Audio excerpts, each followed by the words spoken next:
Friction is one of the most important physical properties we experience in everyday life. We first learn how to handle friction from an engineering standpoint in entry-level physics courses, but we don't really understand what's going on. To explain what's actually happening, we have to go to the molecular level and model the scenario as a mass spring system. It's time to get up close and personal. I'm going to do this with a MATLAB model.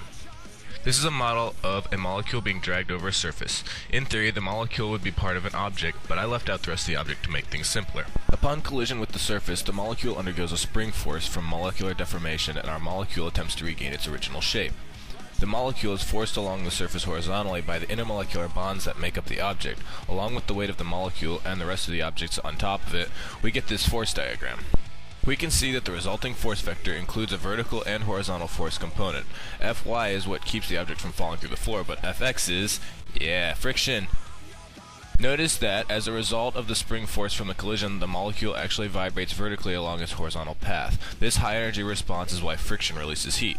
By modeling the system with a variety of object weights, we can see that the resulting friction force is related to the vertical normal force of the object by a constant known as the friction constant, or mu.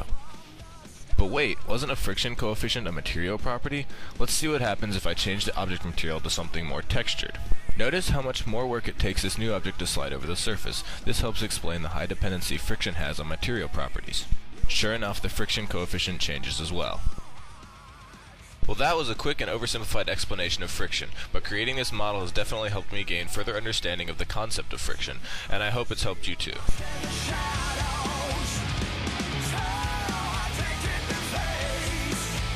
It's